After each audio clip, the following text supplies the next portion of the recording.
It's undeniable that towards the end of Naruto Shippuden or Naruto Part 2, that the main character Naruto had achieved a godlike status as well as a power-up to complement that status. The exact quantification of the power-up has never been revealed, but it's not really needed either. You get the general idea Naruto is much stronger than he was beforehand. After all, he comes in kicking away truth-seeking orbs and seemingly outperforming 8th Gate Guy by overpowering Madara and almost putting him down permanently. If you actually reread or rewatch the fight leading up to Madara's absorbing of the God Tree, you'd see he actually feared and was running away from Naruto, even going as far as pulling out Limbo clones on him, which he didn't do versus 8th Gate Guy, and Naruto leaving him in this crippled state after landing a giant lava Rasen shuriken on him. He genuinely looked defeated here compared to when Guy kicked his body in half and he was just laughing it off. It almost makes me wonder if Naruto would have came at Madara with his full power, if Madara could have even survived. Barring whether I agree with it or not, if you compare this to Naruto getting caught off guard while in Sage mode and stabbed, and it's really no wonder that tons of fans of this series think this is where Naruto peaked in terms of power, and that he only got weaker as an adult. Naruto also may have obtained a different godlike power at this time that went unnoticed due to his opponents, and takes this form even higher into the god tiers of power. What if I told you Naruto was immune to ninjutsu? Before I get into that, I'd like to ask if you could leave a like on the video and subscribe. I have tons of other discussion-like topics on Naruto content on my channel if you're interested in that type of stuff, and you can check those videos out after this one. Before beginning the main body of the topic, a breakdown of Naruto's forms is virtually required, with the main point being that this is not KCM2 plus Sixpaths Sage Mode. So for simplicity's sake, let's just take this step by step. This form is KCM. It's what Naruto gained in chapter 499 after Kushina helped him out with obtaining Kurama's chakra. In this form, Naruto does not have the cooperation of the Nine Tails, so as a result, he cannot form Biju bombs. His shadow clone usage is limited to around 13 to 14, and he only uses the Nine Tails chakra in this state. None of his own chakra is used to power this form. This form is KCM2, it's the direct step up from KCM1 that I just went over. Naruto gained this form in chapter 571 after befriending the Nine Tails, and in it, him and Kurama combined their chakra, meaning he's obviously gained his cooperation.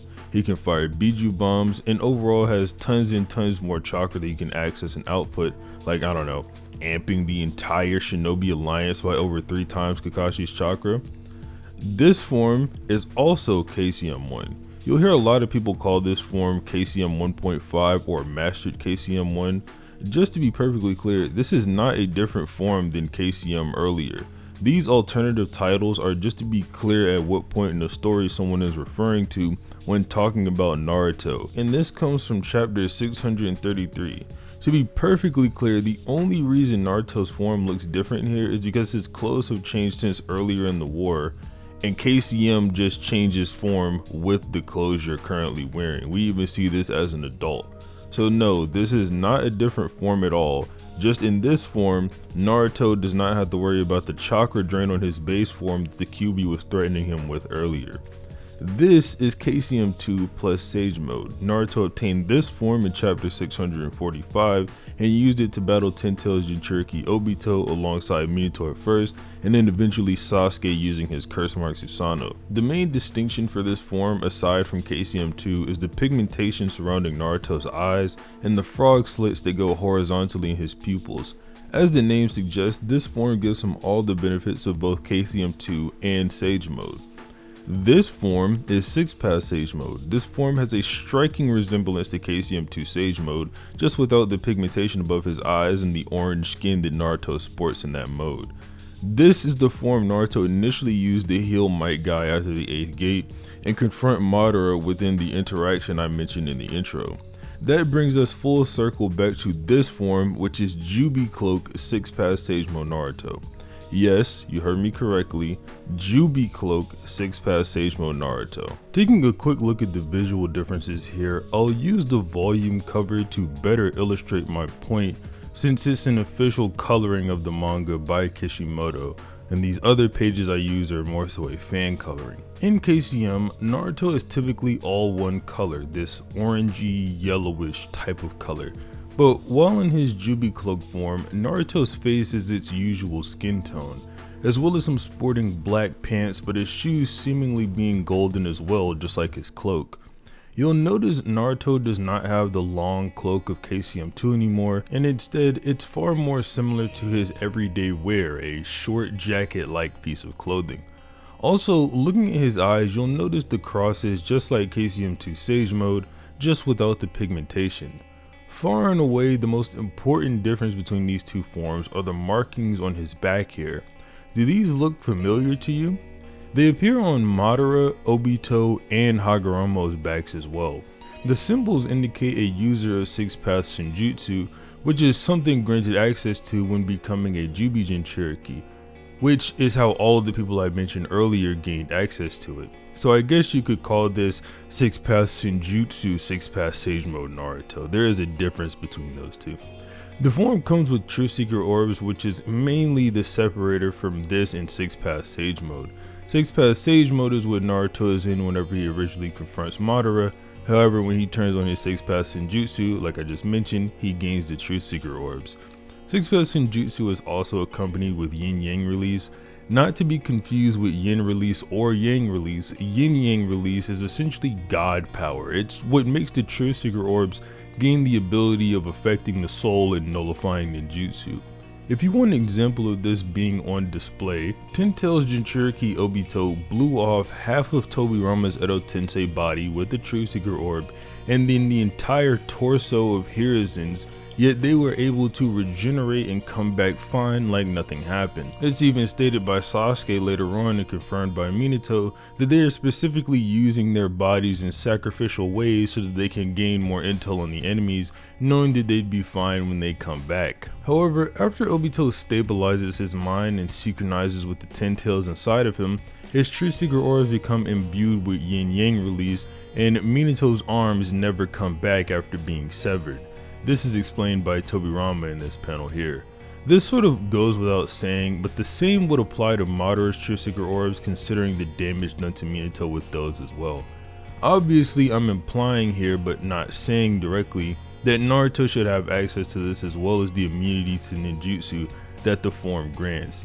Take into account that any Senjutsu enhanced ninjutsu, Sixpaths enhanced ninjutsu, or basic taijutsu with enough strength can do damage to Sixpaths Senjutsu users, so it's not like Naruto is completely impervious to any sort of damage or he's completely invincible, but when it comes to ninjutsu, it shouldn't be able to affect him.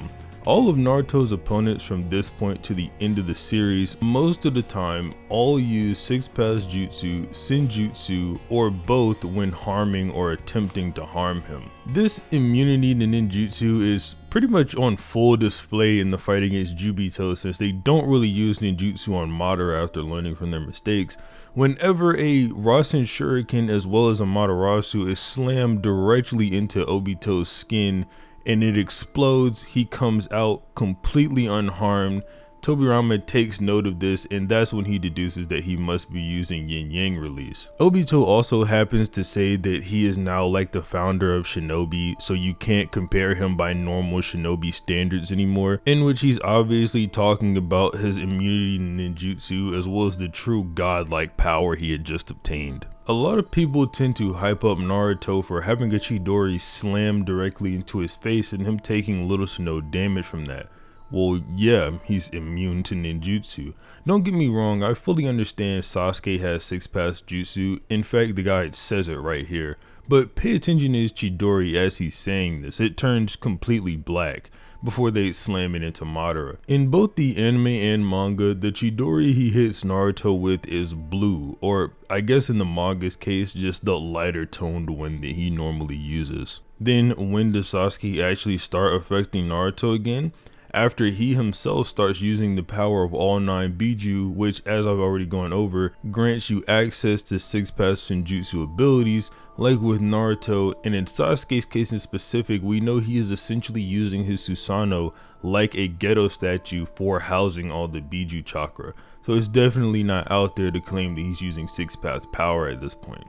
The other people Naruto fight, Madara and Kaguya, both have Senjutsu in order to harm this form of Naruto, so no further explanation is needed there. But I think it's important to highlight what a ninjutsu immunity is because some of them are sort of unavoidable. Talking about Kamui for one, Kamui literally spawns a portal on you and you just get dragged away into that portal, or the portal can close on you. The other aspect of Kamui, the phasing part, should also not fall weak to this immunity, and we actually get to see this when Madara tries to take Obito's Rinnegan from him and his hand goes directly through his head. The Praetor Path's absorption technique should be fine when absorbing any of this ninjutsu. Same goes for Chubaku Tensei and the rest of the Diva Path's abilities, simply because they are just a manipulation of gravity rather than actual ninjutsu attacks. Obviously, the stronger the person is, the more difficult it would be to make this move on them. We saw this on full display, showing that Pain couldn't even Shinra Tensei the Six Tails version 2 of Naruto, so he's definitely not going to get one off on Naruto in Sixpaths Sage mode.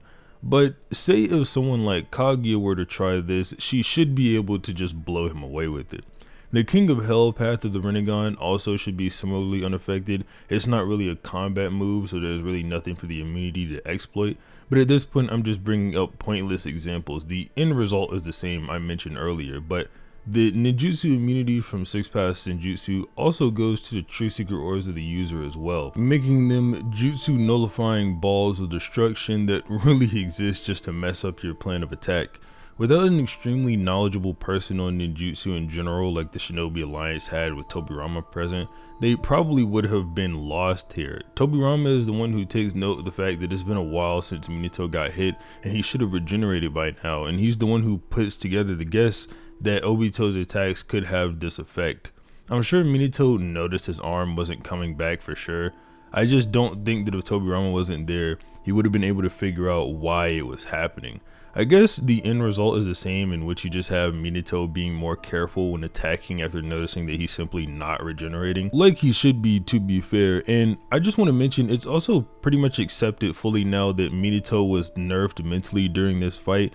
That could be affecting the way his mind works whenever he's dissecting ninjutsu or making up a plan, so that also could play a factor here. I just wanted to mention it. Naruto uses his Truthseeker orbs to block Sasuke's Susanoo arrows successfully, but something interesting about Naruto's Truthseeker orbs is the fact that he's never shown the capabilities to make more. Every time he loses one, it's gone for good. Now, I think I have found an example of Naruto at least regenerating a Truthseeker orb, but never making a new one entirely.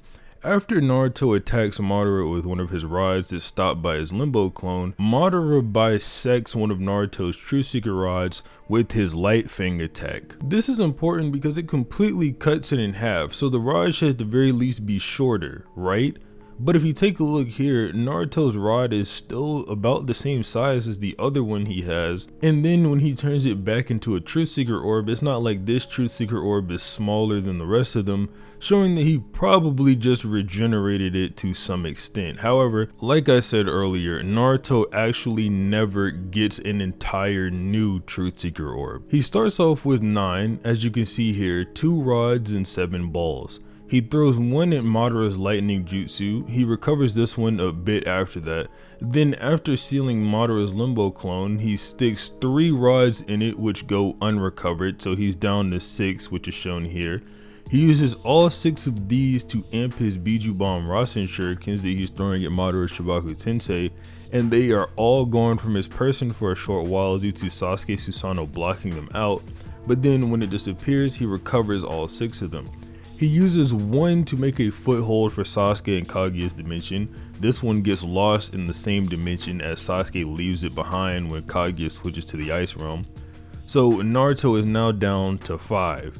He then cuts off Kaguya's arm and uses 2 more of his orbs to pin down Black Zetsu in Kaguya's arm, and then he gives Sasuke another foothold. He recovers the one from Sasuke's foothold, but the 2 with Zetsu get sealed inside of the Sixpaths Shibaku Tensei, so he's down to 3 orbs now. He uses these 3 to block 3 Susanoo arrows from Sasuke, but he recovers them after that, contrary to popular belief. And then Naruto exits the form after the Indra's Arrow Rasen Shuriken clash, and we never see these orbs again. So hypothetically speaking, if Naruto were to access this form again, he should have 3 more orbs sitting there waiting for him. I guess a question most people would have next would be if Naruto still possesses this ability or this form as an adult. And I'm just going to be honest, no, he doesn't even have it before his nerf after using Baryon mode and Kurama's death, unfortunately. If you take a look at Naruto's back or in the cover art of a chapter, whatever way you want to look at it, he's back to his all orangey yellow KCM look from a while ago. Here you can see in the Momoshiki fight, he's lacking the markings on his back that symbolize a Sixpaths Senjutsu user, and looking at his eyes, it's very clear he's still in Sixpaths Sage mode, but he also lost his Truthseeker orbs that appeared behind his back. How other fights would go if Naruto had this mode is relatively unclear. I don't want to claim that he would be much stronger with Sixpaths Senjutsu. He would at the very least have 3 more Truthseeker orbs that he could use in combat. But that's about it, and that's about as far as I want to claim with that. And that's pretty much it for the video. So if you like the video, I'd obviously appreciate if you leave a like on it and subscribe to the channel. But other than that, have a nice day.